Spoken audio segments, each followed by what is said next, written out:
Hi, I'm Momin, and I wanted to talk a little about reassurance today because it is a concept that comes up in the OCD community very frequently. It is one of the important aspects to look at since it's a difficult one to tackle as well. So, reassurance essentially is when we are trying to look for immediate relief, certainty, or comfort by asking certain kind of questions to people around us. So, what we are essentially trying to do is we are trying to disprove our fears or our intrusive thoughts, or trying to feel like what we are experiencing is just OCD and not real.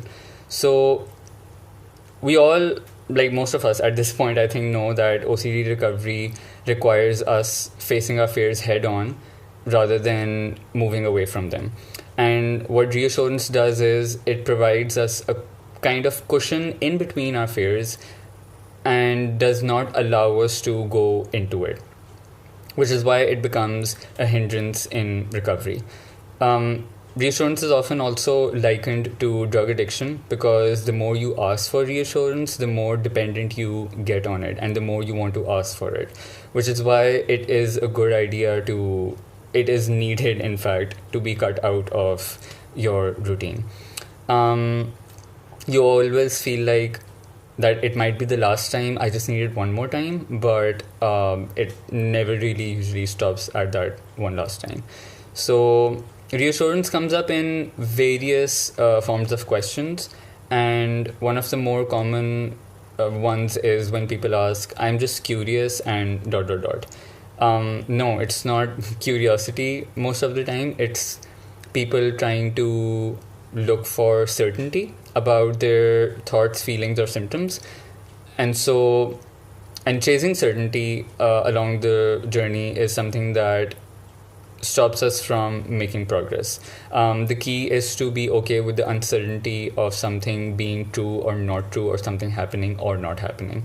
Another way that it comes up is when people ask, does anyone else have dot dot dot, or is it normal dot dot dot? And what that also does is that we are trying to look for other people with similar experiences with their themes or generally with OCD.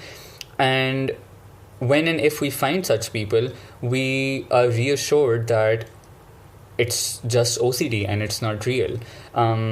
Whereas the key to OCD recovery is accepting that something may or may not happen, or something may or may not be real.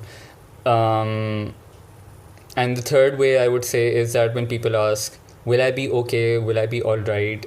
Is it fine? And maybe you won't be okay. Probably you might not be, because for example, if you stop asking for reassurance, you will feel uncomfortable and there will be anxiety. But at this point, we are all aware of the fact that recovery does not come without facing discomfort. So that kind of reassurance is also not helpful at all.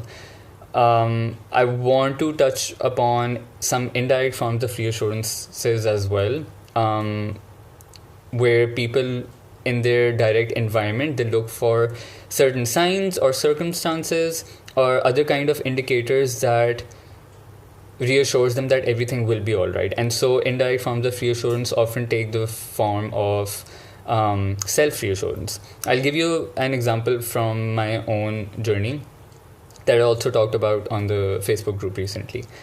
And so my core fears are that I will lose the close relationships in my life, and therefore I will be alone and therefore unhappy.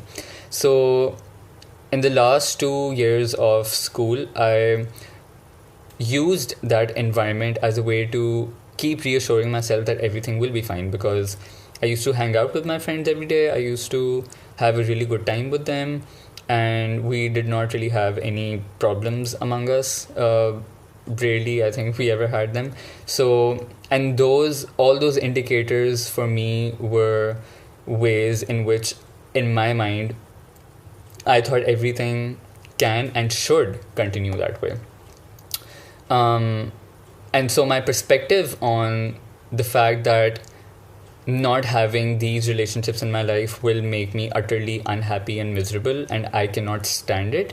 That is what was fueling my anxiety and OCD. So, and surely when I left school and I entered college, my OCD spiked, my anxiety blew up, and it got really, really bad because I was functioning on such heavy doses of self-reassurance for so long.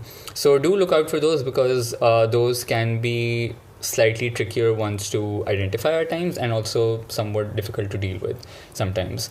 Another example that I can give you is people who have our OCD. So you might not be verbally asking your partner for reassurance, but for instance, if you are physically intimate with your partner on a regular basis, you might use that as an indicator that everything is fine. We are both in love with each other. We are both attracted to each other, and our relationship is solid, and our relationship is real, and this is how it can and should continue from here on out. So, yeah, that needs to be cut out. All in all, reassurance is definitely one of the hardest compulsions that people find difficult to overcome. And cutting it out of your life most likely will bring you anxiety and discomfort, which you have to wear like an uncomfortable coat. And but that is exactly what will bring you long-term relief, and long-term relief is what should be our goal with recovery. Simultaneously, I would also suggest that we should also dispute our irrational fears and perspectives. So for me, for instance, at times when I do still get intrusive thoughts about being alone and being unhappy, I dispute those fears so that I can go towards a more rational way of thinking and make peace with my worst case scenario happening or not happening. I think, yeah, that's about it. And I hope this video helps, and I hope it gives you some kind of insight into how reassurance functions and how we can tackle it. So yeah, I'll see you guys soon. Bye.